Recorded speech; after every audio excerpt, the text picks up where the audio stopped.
Good morning to all of you.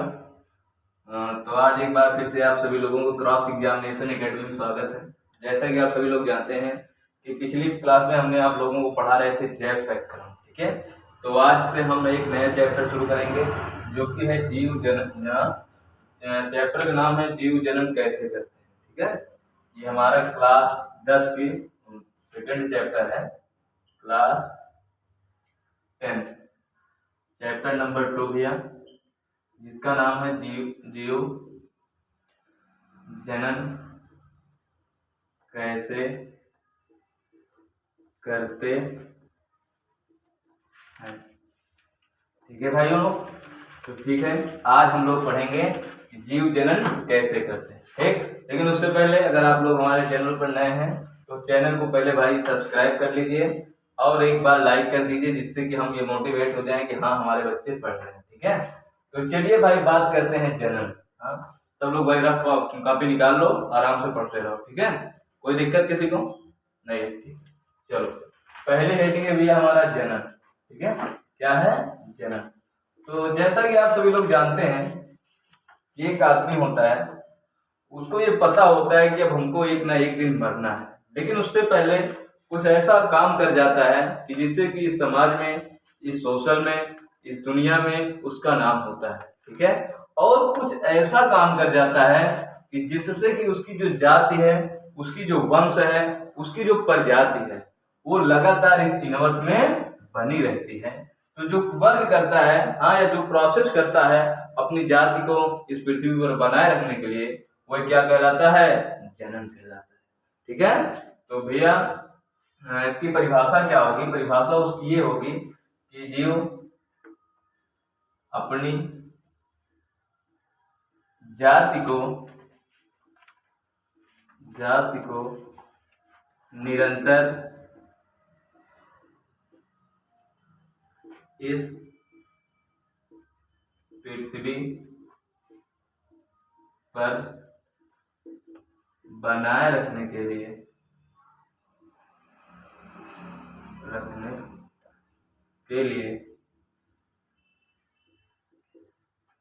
अपने जैसे संतान उत्पन्न करते हैं, जो प्रक्रिया जनन कहलाती है, जो प्रक्रिया जनन कहलाती है, ठीक भाई। तो जनन क्या हुआ कि जीव अपनी जाति को निरंतर इस पृथ्वी पर बनाए रखने के लिए अपने जैसी संतान उत्पन्न करते हैं। हाँ, वह प्रक्रिया, जो प्रक्रिया क्या कहलाती है भैया? जनन कहलाती है, ठीक है। जनन क्या हुआ कि माने कि जो हमारी जाति है या हमारा जो वंश है, ये लगातार इस पृथ्वी पर बना रहे, इस वंश पृथ्वी पर बना रहे, हाँ, जिससे कि हमारा नाम हो, ठीक है। तो ये प्रक्रिया क्या कहलाती है? जनन कहलाती है, ठीक। या अगर दूसरे शब्दों में कहा जाए भैया, तो अपने जैसी संतान उत्पन्न करने की प्रक्रिया को जनन कहते हैं, ठीक है। क्या है भैया दूसरे शब्दों में? अपने जैसे संतान उत्पन्न करने की प्रक्रिया को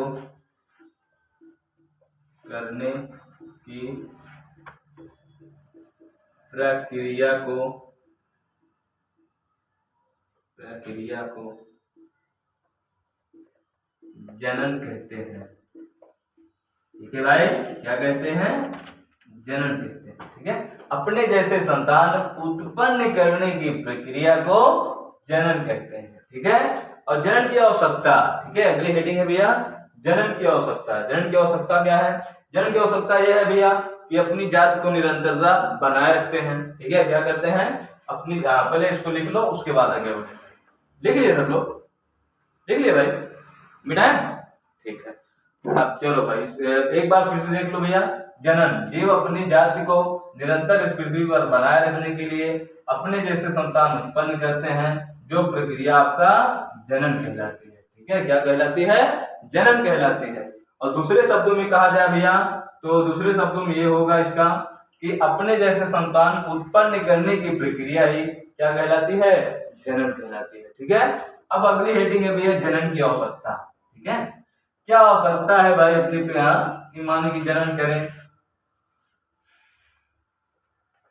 अगली हेडिंग है भैया जनन की आवश्यकता।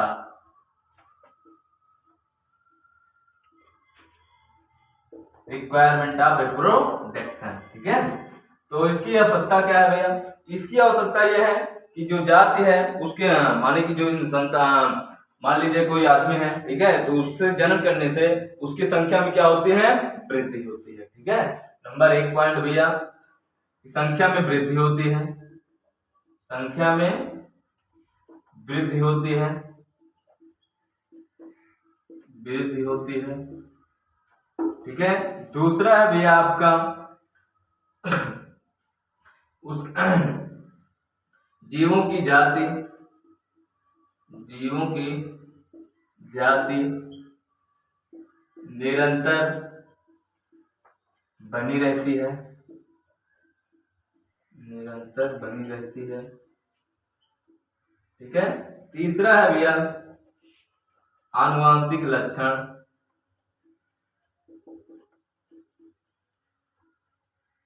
लक्षण भी एक पीढ़ी से दूसरी पीढ़ी में,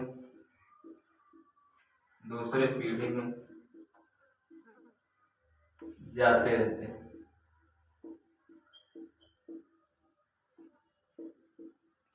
ठीक भाई, जनन की आवश्यकता क्या है, जनन की आवश्यकता यह है भैया कि संख्या में वृद्धि होती है। ठीक है, मान लीजिए कोई आदमी है, अब वो घर में 2 है। ठीक है, एक तो उसका पति हो गया, दूसरा उसका पत्नी हो गया। ठीक है, अब वो जनन किया तो उससे लड़के उत्पन्न हुए। अब लड़के कितने हुए वो डिपेंड करता है उस पर, हाँ, कि उसके अंदर कैपेसिटी कितनी है या उसके अंदर क्षमता कितनी है कि कितने ज्यादा वृद्धि कर सकता है, कितना। तो इससे क्या होता है जनन की आवश्यकता, इसकी क्या रिक्वायरमेंट है, इसकी आवश्यकता ये होती है भैया कि अपनी संख्या में क्या करता है, वृद्धि कर लेता है, 2 से 4, 4 से 8, हाँ, ऐसे ऐसे बढ़ते चले जाते हैं। फिर भैया जीव जाति निरंतर, हाँ, जीवों की जाति निरंतर बनी रहती है। मान लीजिए अगर कोई जाति है, ठीक है, अब उसी से जाति से अगर कोई लड़का पैदा हुआ तो वो भी उसी जाति का माना जाएगा, उसी का वंश माना जाएगा। ठीक है, तो इससे क्या होता है उसकी जाति जो है भैया वो लगातार बनी रहती है। ठीक है, फिर अगला भैया आनुवांशिक लक्षण भी एक पीढ़ी से दूसरे पीढ़ी में जाते रहते हैं। मान लीजिए कोई कैरेक्टर एक जो उसका पेरेंट्स था या उसके जो माता पिता थे, हाँ, उसके अंदर कोई एक अच्छा आनुवांशिक लक्षण था। अब आनुवांशिक लक्षण था वो क्या हुआ, उससे बेटों में गया। अब बेटों से जो बेटा हुआ उसके अंदर गया, तो उसका जो लक्षण था भाई वो पीढ़ी दर पीढ़ी क्या रहा, चलता रहा। ठीक है, तो ये क्या होती है, जनन की आवश्यकता होती है। तो नई बात है क्यों भैया, हेलो जो पीछे बैठे हैं तो नया सा लोग होंगे। हाँ, तो जनन की आवश्यकता क्या होती है भैया, जनन की आवश्यकता यह होती है कि संख्या में क्या होता है, लगातार वृद्धि होती रहती है। फिर क्या होता है, जीवों की जो जाति है वो निरंतर बनी रहती है। ठीक है, फिर और अगला क्या है भैया कि आनुवंशिक लक्षण भी एक पीढ़ी से दूसरी पीढ़ी में ट्रांसफर होते रहते हैं या जाते रहते हैं। समझ में आई बात नहीं भाई, चलो फिर आगे चले। हाँ, अब अगला हमारा है भैया जनन के प्रकार। ठीक है, क्या है, जनन के प्रकार।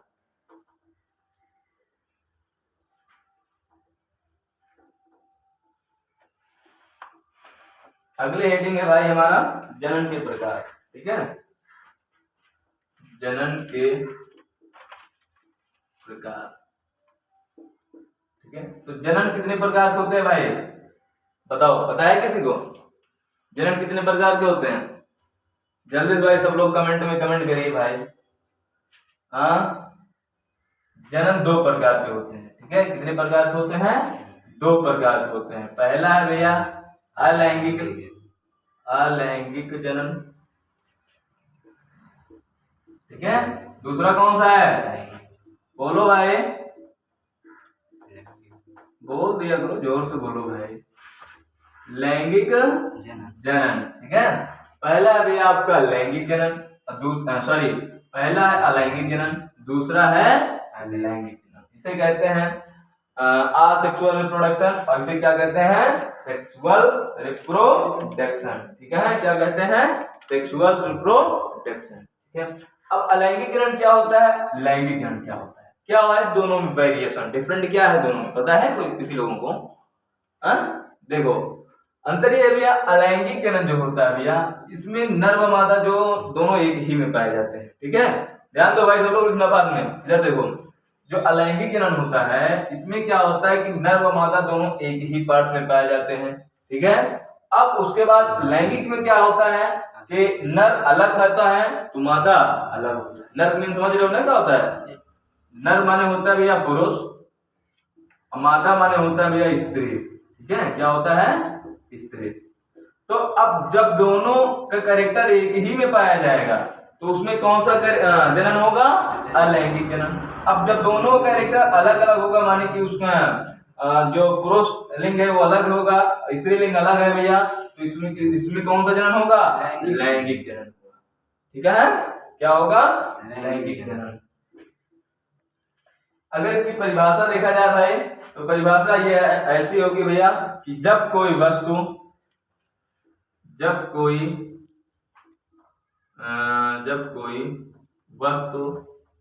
या जीव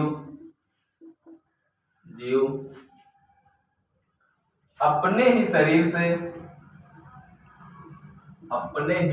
से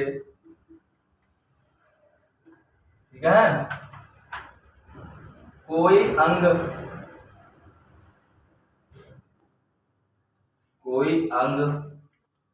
अलग करके नए जीव का निर्माण करे तो वह प्रक्रिया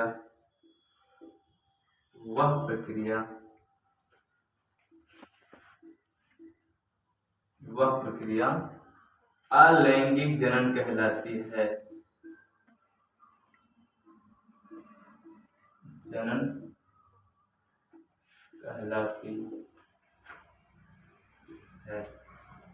ठीक भैया, देखो अलैंगिक जनन की आपकी परिभाषा हुई भाई। ठीक है, अलैंगिक जनन क्या कह रहा है कि जब कोई वस्तु या जीव, वस्तु नहीं जीव की बात किया जाएगा, ठीक है, अपने ही शरीर का, ठीक है, अपने ही शरीर का कोई अंग क्या करे भैया? कोई अंग अलग कर दे। ठीक है, क्या कर दे भैया? अलग कर दे, और उससे एक नए जीव का निर्माण हो जाए। ठीक है, क्या हो जाए? एक नए जीव का निर्माण हो जाए तो वह प्रक्रिया क्या कहलाती है? अलैंगिक जनन कहलाती है। ठीक है, सपोज दैट, मान लीजिए हम आदमी हैं। ठीक है, क्या है? आदमी है। अब हमारे अंदर क्या होता है कि लैंगिक जनन पाया जाता है। क्या पाया जाता है? लैंगिक जनन पाया जाता है। अगर मान लीजिए हमारे अंदर अलैंगिक जनन पाया जाता तो कैसे पाया जाता? मान लीजिए हमारा हाथ है ये, अब हाथ का हम कोई अंग काट कर अलग कर देते या काट कर जमीन में गाड़ देते तो क्या होता है कि नए पौधे का निर्माण हो जाता है, या हमारे जैसे एक और टीचर खड़ा हो जाता। ठीक है, तो वो क्या कहलाता? आपका अलैंगिक जनन कहलाता। लेकिन हमारे अंदर ऐसा कुछ नहीं है। ठीक है, हमारे अंदर क्या है? ऐसा कुछ नहीं है। वो क्या होता है कि हमके नर और मादा दोनों अलग अलग होते हैं। जब दोनों आपस में संभोग करते हैं तो उससे ओवम और स्पर्म दोनों आपस में फ्यूज होते हैं, वह प्रक्रिया आपकी जनन लैंगिक जनन कहलाती है। लेकिन जब हम क्या करते भैया कि अपने बॉडी कोई पार्ट्स काट कर अलग कर देते और उससे एक नया आदमी बन जाता तो क्या कहलाता? आपका अलैंगिक जनन कहलाता। ठीक, लेकिन मानव में अलैंगिक जनन नहीं होता है। तो भाई हम भी मानव में, हमारे अंदर भी अलैंगिक जनन नहीं होगा। समझ आई बात भाई? अब अलैंगिक जनन जो होता है वो आपका 3-4 प्रकार का होता है भैया। पहला है आपका भैया विखंडन, दूसरा है मुकुलन। ठीक है, पहला कौन सा है? विखंडन। ठीक है, दूसरा है भैया आपका मुकुलन। क्या है? मुकुलन। और तीसरा है भैया आपका बीजाणु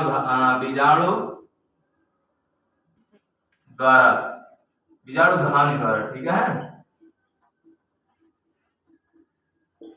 ये 3 प्रकार से क्या होता है? अलैंगिक जनन होता है। ठीक है, पहला कौन सा है भाई?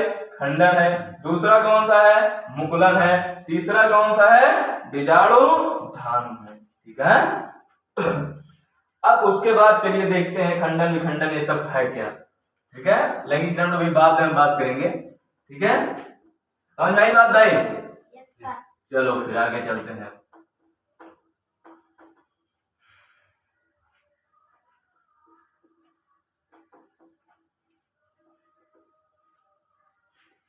चलिए भाई देखिए खंडन क्या है। अब विखंडन जो होता है वो सॉरी वो विखंडन था, ठीक है, क्या था? विखंडन। ठीक है, अब ये विखंडन क्या होता है? विखंडन का मतलब ये हुआ खंड, हाँ, खंडों में बांटना। क्या होता है? खंडों में विभाजित होना या बांटना, ये क्या कहलाता है? आपका विखंडन कहलाता है। ठीक है, मान लीजिए कोई एक हमारा एक मार्कर है, क्या है? मार्कर है। अब इस मार्कर को हम 2-3 भागों में बांट दें या खंडों खंडों में डिवाइड कर दें, तो ये क्या हो जाएगा? विखंडन हो जाएगा। बी माने विभाजित करना, खंडन माने खंडों में। ठीक है, माने 2-4 खंडों में विभाजित कर देना, क्या कहलाता है? आपका विखंडन कहलाता है। ठीक है, क्या कहलाता है? आपका विखंडन कहलाता है भाई। ठीक है, अब विखंडन में क्या होता है? 2 प्रकार का होता है। कितने प्रकार का होता है? 2 प्रकार का होता है। पहला है आपका भैया द्विखंडन। ठीक है, क्या है? द्विखंडन। और दूसरा कौन सा है आपका भैया? बहुखंडन। क्या है? बहुखंडन। अब द्विखंडन क्या होता है भैया? जैसे मान लीजिए आपका होता है अमीबा। ठीक है, क्या होता है? अमीबा होता है। अमीबा में क्या होता है कि उसमें एक पाया जाता है अंदर केंद्रक, या जिसे कहते हैं जीव द्रव केंद्रक। ठीक है, क्या कहते हैं? कोशिका द्रव्य केंद्रक। ठीक है, इसे क्या कहा जाता है भैया? केंद्रक। अब यही में पाया जाता है जीव द्रव्य और बहुत सारे पदार्थ पाए जाते हैं। ठीक है, लेकिन इसमें हम बात कर रहे हैं जनन की। ठीक है, किसकी बात कर रहे हैं? जनन की। तो जनन में क्या होता है भैया कि आपका ये जो केंद्रक है ना भाई, ये केंद्रक आपका 2 भागों में डिवाइड हो जाता है।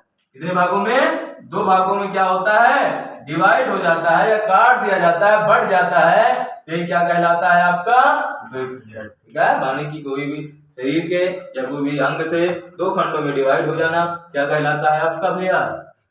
खंडन, द्विखंडन कहलाता है। ठीक, अभी प्रोसेस होता कैसे है? प्रोसेस ऐसे होता है, मान लीजिए अभी आपका ये कोई अमीबा है। ठीक है, क्या है? अमीबा है। इसका ये केंद्रक है। क्या है भैया? केंद्रक है। अब आगे चल के ये केंद्रक थोड़ा बड़ा हो गया। क्या हो गया? बड़ा हो गया।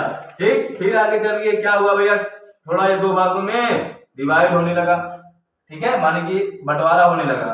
अब फिर जब आगे वाली प्रोसेस आया तो क्या हुआ? दोनों एक नए नए जीवों को निर्माण कर दिया।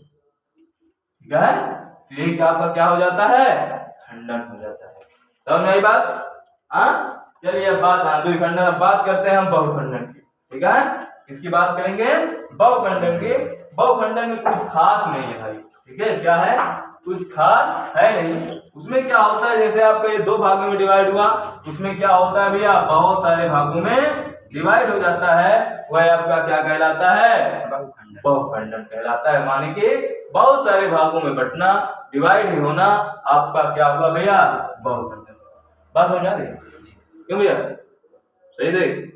मजाक नहीं कर रहे हो? चलो आगे चले फिर अब। फिर अगला हम बताए थे भैया आपको बीजाणुधान। ठीक है, क्या बताए थे?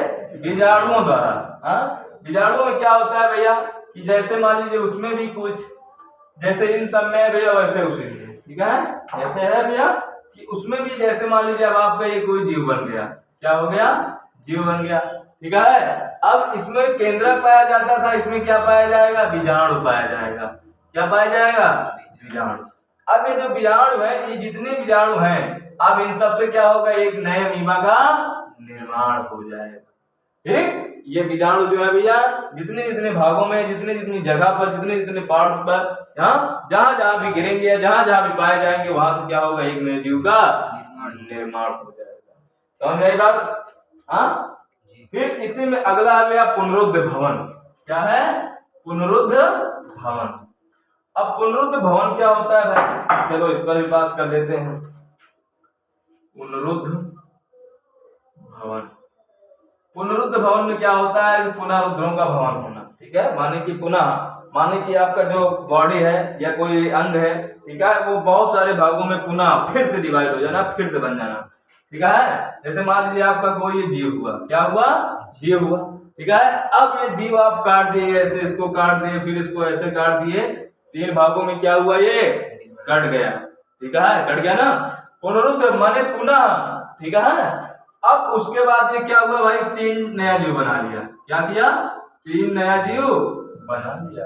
ठीक, अब फिर ये कटा 3 भागों में, फिर ये क्या किया, 3 नया जीव बना लिया अपना, बना लिया।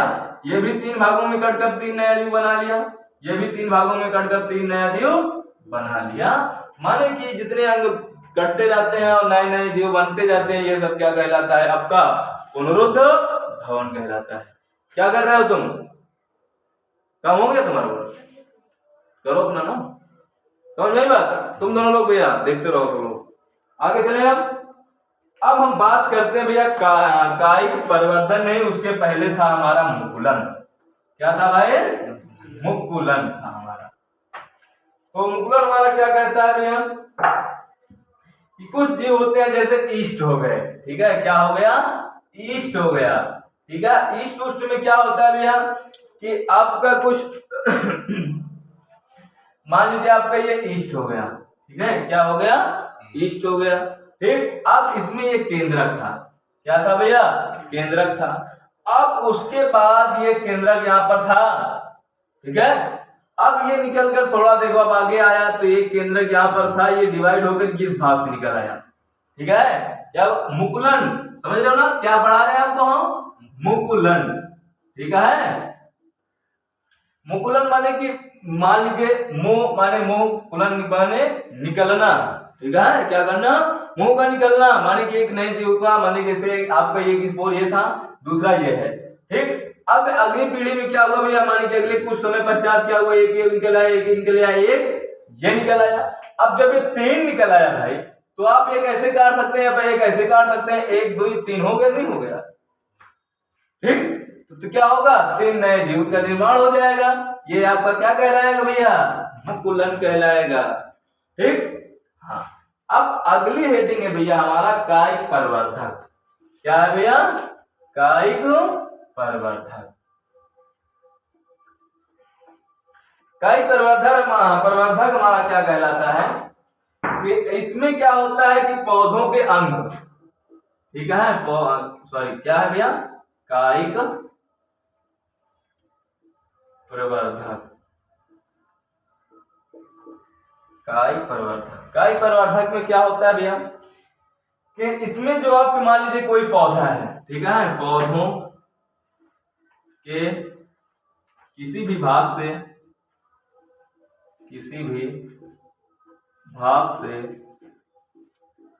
नए पौधों का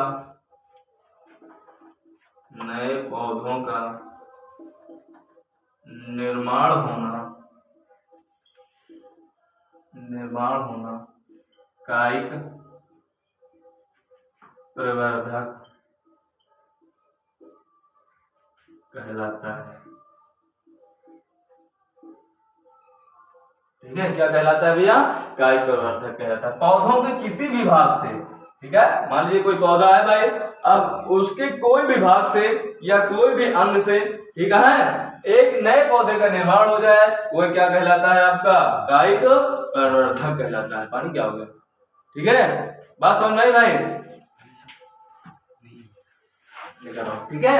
अब ये कायिक प्रवर्धक जो होता है भैया आपका 2 प्रकार का होता है। कितने प्रकार का होता है, 2 प्रकार का होता है। ठीक, इसको लिख ले, नहीं लिख ले सब लोग, लिखो जल्दी। इसमें क्या हुआ भैया, कायिक प्रवर्धक, कायिक प्रवर्धक में काम क्या हुआ, पौधों के, ठीक है, क्या हुआ, पौधों के किसी भी भाग से, ठीक है, किसी भी भाग से एक नए पौधे का निर्माण होना क्या कहलाता है आपका भैया, कायिक प्रवर्धक कहलाता है। ठीक है, आगे चले भाई, चलो आगे हमारा है भैया कायिक प्रवर्धक के भाग। ठीक है, कायिक प्रवर्धक के भाग, जो आपका कायिक प्रवर्धक होता है भैया वो 2 प्रकार का होता है। कितने प्रकार का होता है, 2 प्रकार का होता है।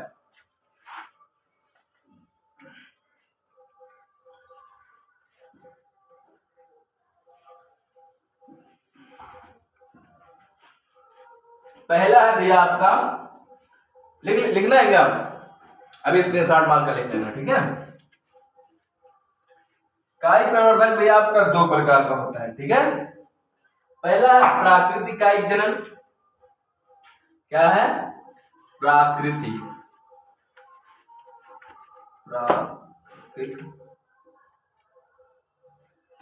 कायिक जनन, ठीक है। और दूसरा है भैया कृत्रिम। क्या है? कृत्रिम कायिक जनन। ठीक, कौन सा है भैया? पहला हो गया आपका प्राकृतिक कायिक जनन और दूसरा है आपका भैया कृत्रिम, ठीक है। अब प्राकृतिक क्या होता है भैया? प्राकृत आपका 3 प्रकार का होता है, ठीक है। पहला है भैया तनु द्वारा। क्या है? तनु द्वारा। दूसरा है आपका भैया जड़ों द्वारा।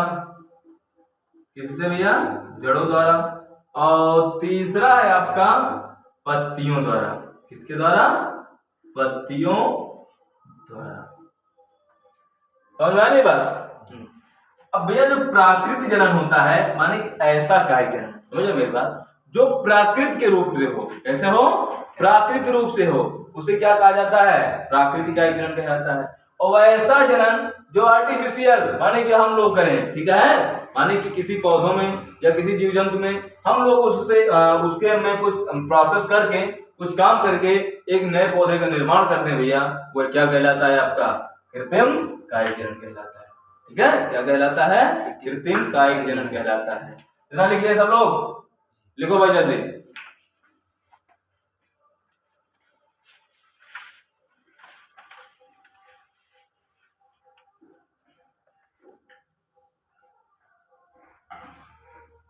चलो भाई देखो, लिख लेना। हाँ देखो, तनु द्वारा। तनु द्वारा क्या होता है भाई? इसकी परिभाषा क्या होती है? इसकी परिभाषा यह होती है भैया कि जब किसी पौधों से, ठीक है, एक नया पौधा उसके तनों के द्वारा निकल आए तो वह क्या कहलाता है? तनु द्वारा जनन कहलाता है। क्या कहलाता है भैया? तनु द्वारा कहलाता है। जैसे भैया आप लोग लीजिए, अदरक हो गई, हल्दी हो गया, आलू हो गया, शकरकंद हो गया, ठीक है। क्या हो गया? हल्दी हो गई भाई, ठीक, आलू हो गया, शकरकंद हो गया, शकरकंद आदि, ठीक है। अब इन सब में क्या होता है भैया? तना। आलू क्या है? आपका एक जड़ है, तना पत्ती क्या है? तना है ना। अब उसको अगर आलू को आप ऐसे रख दो, ठीक है, अब उससे क्या होता है? जो तना होता है उसका, ठीक है, आलू जो खाया जाता है वो क्या होता है? वो तना माना जाता है। समझे मेरी बात? अब उसके बाद अगर उसको रख दो भाई, उसके तने से देखो ऐसे ऐसे छोटे छोटे छिद्र दिखाई पड़ने लगते हैं। अब कुछ दिनों पश्चात रख दो, छिद्र क्या होते हैं? बड़े हो जाते हैं। नहीं जाते क्या? बड़े हो जाते हैं। अब वैसी को अगर भैया जमीन के अंदर ले जाओ, अगर आप रख दो, ठीक है, तो क्या होता है? नया आलू का पेड़ तैयार हो जाता है ना। अब कभी कभी क्या होता है भैया, हम घरों में जब आलू लगाते रहते हैं, है ना, तो आलू कम पड़ जाता है खेत में लगाने के लिए। अब मार्केट में उपलब्ध नहीं होता कि आलू ले लें, तो जो आलू बड़े बड़े होते हैं वो आलू को हम काट देते हैं बीच 2-3 भाग में, है ना। लेकिन क्या देखकर? इसमें जो छिद्र निकला हुआ है, ठीक है, वो सब में भैया रहे, है ना। जब रहता है तो काट काट कर एक नए पौधे का निर्माण कर लिया जाता है। होता नहीं होता है? तो ये सब जनन कैसे हुआ भैया? आपका तनु द्वारा हुआ। तो नहीं बात, वो है प्रोसेस किसमें होता है भैया? ऐसे में होता है। इसकी परिभाषा लिखने की आवश्यकता तो है नहीं। क्यों नहीं भाई? क्योंकि भैया जब कोई पौधा, हाँ, या जब कोई नया पौधा किसी पौधे के तने के द्वारा निर्माण करके नया पौधा बनाया जाए, वह क्या कहलाता है आपका भैया? तनु द्वारा जनन, ठीक है। फिर अगली बात हम करते हैं जड़ों द्वारा। किस पर करते हैं? जड़ों द्वारा। जड़ों द्वारा में क्या है भैया कि कुछ पौधे ऐसे होते हैं भैया कि जिनके जड़ से क्या होता है? एक नए पौधे का निर्माण हो जाता है, ठीक है। शकरकंद भी इसमें भी आते हैं। किसमें? ये जड़ों द्वारा में, ठीक है। इसमें क्या होता है? मान लीजिए अब आपका ये कोई पौधा है, क्या ये पौधा है, ठीक है। अब इसकी जड़ आपको खूब बहुत ज्यादा निकली हुई है, ठीक है। अब इसकी जड़ से एक नया पौधा का निर्माण कर लिया जाए, ठीक है भाई। जनन का मतलब क्या होता है कि अपनी जैसी संतान उत्पन्न करना। क्या करना? अपनी जैसी संतान उत्पन्न करना, है ना। तो अपनी जैसी संतानें तो उत्पन्न किया जा रहा है, तो अब इसकी जड़ों के द्वारा एक नए पौधे का क्या हो गया? निर्माण हो गया, ठीक है। तो ये क्या कहलाता है आपका भैया? जड़ों द्वारा कहलाता है, ठीक। अब अगली हेडिंग हमारी है भैया पत्तियों द्वारा। ठीक है, किसके द्वारा भाई? पत्तियों द्वारा। अब पत्तियों द्वारा क्या होता है भाई? एक आपका एग्जाम्पल के स्वरूप अगर लिया जाए, अजूबा। क्या है? अजूबा। अजूबा में क्या होता है कि उसमें जो आपकी ये मान लीजिए कोई लीफ है, क्या है? लीफ यानी कि पत्ती। ठीक है, अब इसकी पत्ती से क्या होगा? एक नए पौधे का निर्माण हो जाएगा। ये क्या कहलाएगा आपका भैया? पत्तियों द्वारा जनन। लेकिन भैया बात समझ में आ रही है? ठीक है, आगे चले फिर। अब बात समझ में आई भाई सब लोगों के? Yes sir. हाँ,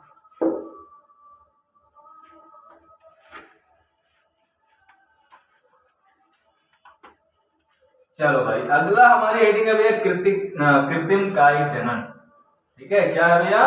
कृत्रिम कायिक जनन। ठीक है, अब कृत्रिम कायिक जनन क्या होता है भाई? ध्यान दो।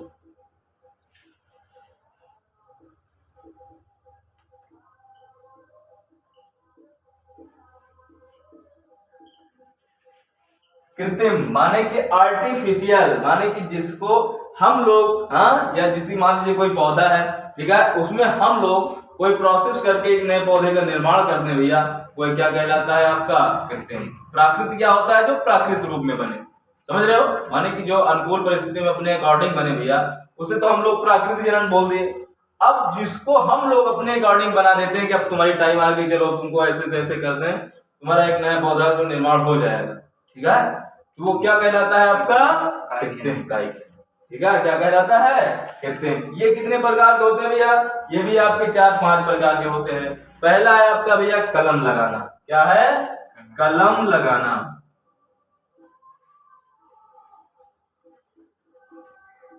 अब ये कलम लगाना क्या हुआ भाई? जैसे मान लीजिए गुलाब का पेड़ ले लो आप, क्या ले लो भैया? गुलाब का पेड़। ठीक है, अब गुलाब का पेड़ में क्या होता है? गुलाब का पेड़ में काम यह होता है भैया कि जैसे मान लीजिए उसकी कोई टहनी है। ठीक है, क्या है? टहनी है। टहनी माने शाखा। ठीक है, अब उस शाखा को हम ले लिए, अब उसके निचले वाले भागों को कुछ तिरछा क्या कर लिए भैया? काट लिए। क्या किए? तिरछा काट लिए। अब उसके बाद जब आता है हमारा मौसम जून जुलाई का, हाँ, जिसमें बरसात नमी प्लेस होता है, ठीक है, उसको क्या करते हैं? जमीन में कुछ ऐसे तिरछा गाड़ देते हैं, है ना? जब तिरछा गाड़ देते हैं तो उससे क्या होता है? एक नए पौधे का भैया निर्माण हो जाता है। ये क्या कहलाता है आपका? कलम लगाना कहलाता है। ठीक है, क्या कहलाता है भैया? कलम लगाना। ठीक, फिर अगला है भैया आपका दूसरा नंबर, दाब लगाना। ठीक है, क्या है भैया? दाब लगाना। इसमें भी क्या होता है? पौधों को काटकर, हाँ, एक नए पौधे का निर्माण कर लिया जाता है। ये क्या कहलाता है आपका? दाब लगाना। फिर है भैया आपका घूटी। क्या है? घूटी लगाना। ये भाई जरूरी है, समझ लो सब लोग। ठीक है, घूटी लगाना। इसमें क्या होता है भैया? मान लीजिए अब आपका कोई ये वृक्ष है। ठीक है, क्या है आपका? ये कोई वृक्ष है। ठीक, क्या है? वृक्ष है। अब इस वृक्ष से हमको एक और पौधा निकालना है। ठीक है, क्या करना है? एक और पौधा निकालना है। अब मान लीजिए इसकी टहनी गई हुई है, टहनी इसकी जो है ये गई हुई है। ठीक है, अब ये टहनी गई हुई है। अब हमको यहीं से एक नए पौधे का निर्माण करना है ना? तो सबसे पहले क्या करते हैं? इस पौधे को थोड़ा ऐसे से छील देते हैं। क्या करते हैं? छील देते हैं। फिर इसमें सल्फर वल्फर का क्या करते हैं? रोपण लगाते हैं। क्या माने? रोपण माने मीन्स ये हुआ कि इसके ऊपर से चिपका देते हैं, चढ़ा देते हैं। ठीक है, फिर उसके बाद इसमें पन्नी चढ़ा देते हैं जिससे कि बाहर का पानी इसके अंदर हवा न जाने पाए। हवा जाने से क्या होगा? सूख जाएगा भाई। तो हवा न जाने पाए फिर पन्नी चढ़ा देते हैं। लेकिन हवा न जाए, सूखे नहीं न पाए, इसके लिए और एक विधि लगाते हैं कि इसकी जो ऊपर वाली डाली होती है, इस पर एक बढ़िया गोल सा कोई बर्तन लगा देते हैं। ठीक है, बर्तन लगाने के बाद उसमें छोटा सा छेद कर देते हैं। छेद करने के बाद एक बढ़िया सूत या डोरी से इसको इसी के अंदर बांध देते हैं, जिससे कि इसका जो पानी है ये रस रस कर इसमें आता रहे और ये जो है सूखने न पाए, नमी इसमें लगातार बनी रहे। ये विधि आपकी क्या होती है भैया? घूटी लगाना होती है। ठीक है, क्या होता है? घूटी लगाना। ठीक, अगला है भैया रोपण विधि। क्या है भैया? रोपण विधि। रोपण विधि क्या होती है भाई? देखो, रोपण विधि। ये सब भैया आपके कृत्रिम कायिक जनन के अंतर्गत आ रहे हैं भाई, समझ रहे हो मेरी बात। हाँ, रोपण विधि में क्या होता है कि देखो जैसे आपका कोई ये पेड़ है, ठीक है, क्या है, पेड़। अब इसकी जड़ तो बहुत बढ़िया मजबूत है, क्या है, मजबूत है। अगर इसकी जड़ की अकॉर्डिंग देखा जाए तो ये लगभग 10 से 20 साल, क्या 100-150 साल अभी जीवित रह सकता है ना। लेकिन इसका जो ऊपर वाला भाग है भैया, ये बहुत गड़बड़ है। हाँ, मान लीजिए कोई आम का वृक्ष है, क्या है, आम का वृक्ष। अब जड़ उड़ तो इसकी इतनी ठीक ठाक है, बढ़िया मोट टाट, हाँ, लेकिन अब क्या है, ऊपर इसमें फल ही नहीं आ रहा है। क्या नहीं आ रहा है, फल नहीं आ रहा है। तो क्या करोगे भाई, अब तो समस्या वाली बात हो गई ना। तो फिर क्या करते हैं, इसमें इसको काट दिया जाता है। क्या किया जाता है, काट दिया जाता है। जैसे मान लीजिए अब आपका ये पेड़ है, ठीक है, अब मान लीजिए इसको हम कुछ ऐसे काट दिए, ठीक है, क्या किए, इसको ऐसे काट दिए। अब हमारे पास एक और वृक्ष है जिसकी भैया जड़ तो बेकार है, लेकिन ऊपर वाला भाग पे वो बहुत अच्छा है। क्या है, बहुत अच्छा है। तो क्या करते हैं, उसी पुष्प को जैसे अब इसको ऐसे काटे हैं, तो उसको थोड़ा ऐसे लाकर इसी में जोड़ दिया जाता है। जोड़कर बाकायदे पन्नी उन्नी का लेप चढ़ा दिया जाता है। कुछ दिन बाद वो क्या होता है, जुड़ जाता है ना। देखो जब पेड़ और खरीद कर लाओ, बीच में पन्नी चढ़ी लगी रहती है ना, कभी सोचे हो किस लिए लगा है, नहीं, उसमें यही प्रोसेस हुआ रहता है। ठीक है, क्या होता है, उसका बाकायदे जो प्रयोगशाला होता है उसमें सबका प्रशिक्षण किया जाता है कि जड़ किसकी सही है, किसकी शाखा सही है, ठीक है, कि कौन बढ़िया किस्म का है, कौन बढ़िया किस्म का नहीं है। तो जो बढ़िया होता है उसके घटिया वाले जड़ में जोड़ दिया जाता है। जिसकी घटिया जड़ होती है उसकी जड़ को हटाकर तो बढ़िया वाले उसमें जोड़ दिया जाता है। समझ में? अब इसकी एक विधि और होती है, इसकी एक विधि और क्या विधि है कि जैसे मान लीजिए हमारे पास पेड़ लगाने का एक ही प्लेस है भाई, इतना प्लेस है कि हमारे पास एक ही पेड़ लगा सकते हैं। अब उस पेड़ में भाई आम की कई वैरायटी होती है, दशहरी हो गई, चौसा हो गया, फजली हो गई और विदेशी ब्रांड है, ठीक है। अब उन सबको एक पेड़ में हम कैसे उगाएं, उग सकता है क्या, उग सकता है भाई। यही तो हमारी साइंस कहती है भाई, कुछ भी असंभव नहीं है। कुछ असंभव है क्या, नहीं। अब आप क्या करेंगे भाई, कुछ नहीं करना है, करना ये है, मान लीजिए अब आपका ये कोई एक पेड़ हो गया, ठीक है, क्या हो गया आपका, ये कोई एक पेड़ हो गया। अब इसी पेड़ में 2, 4, 6 टहनी गई हुई है, ठीक।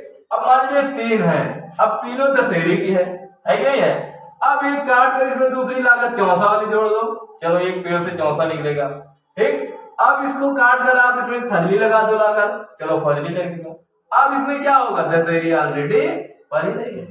ये सब विधि होती है भैया, ये सब कृत्रिम कायिक जनन होता है, ठीक है। विभिन्न प्रकार से, विभिन्न रूपों से आप लोग इससे नए पौधे का निर्माण भी कर सकते हैं, ठीक है। आगे चले अब अगला है भैया हमारा कायिक जनन से लाभ। क्या है, कायिक जनन से लाभ।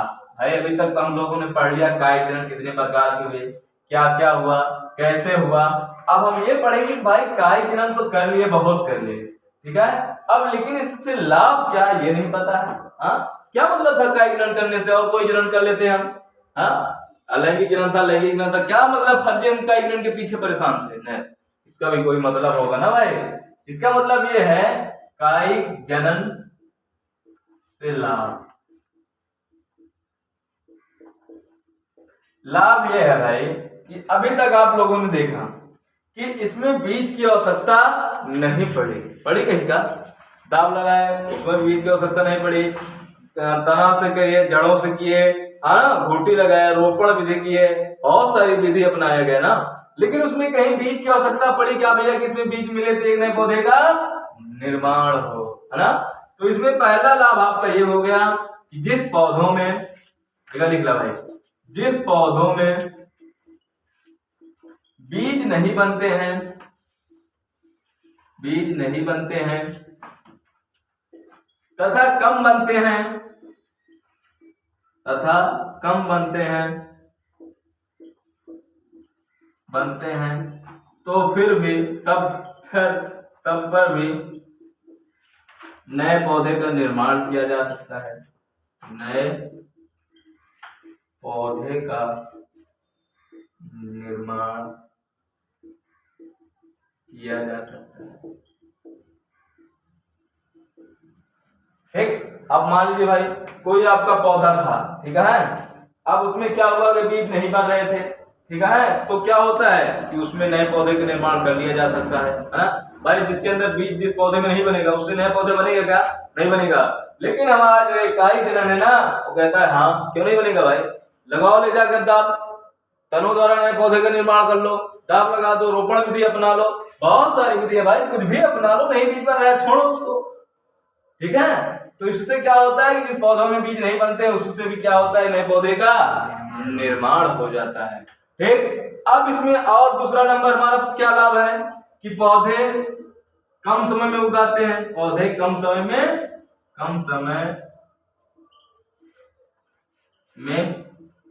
उगाते हैं या तैयार हो जाते हैं। समझ में बात, माने कि जो पौधा होगा भाई वो बहुत कम समय में क्या होगा, तैयार हो जाएगा। और एक और परिभाषा मान लीजिए, एक और कैरेक्टर या पहचान लिख लो भैया, ना लिख लिए, नहीं लिख पाए कि इसमें भैया क्या होता है, मात्र कोशिका या मात्र पौधे संतानों के बीच, मात्र पौधे तथा संतानों के बीच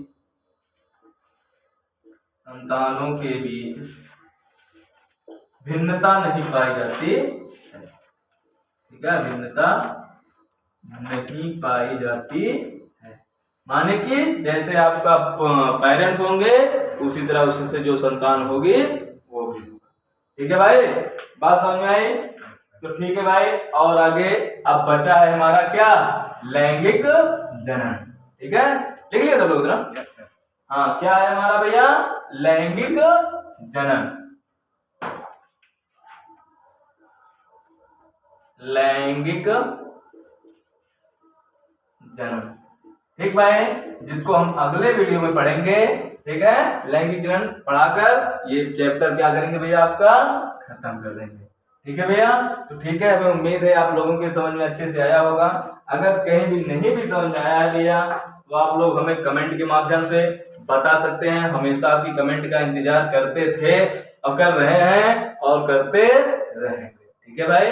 तो ठीक है भैया, इसी तरह वीडियो पाने के लिए या इसी तरह अपने पढ़ाई को सुचारू ढंग से चलाने के लिए भैया हमारे चैनल को सब्सक्राइब कर लीजिए और अपने मित्रों के बीच में शेयर कर दीजिए, जिससे कि सभी लोगों की पढ़ाई अच्छे से होती है, ठीक भाई। तो ठीक है, आज की क्लास यहीं तक, फिर मिलेंगे आप लोगों को अगली वीडियो में लैंगिक जनन के साथ। तब तक के लिए good bye, have a nice day, bye bye, Tata.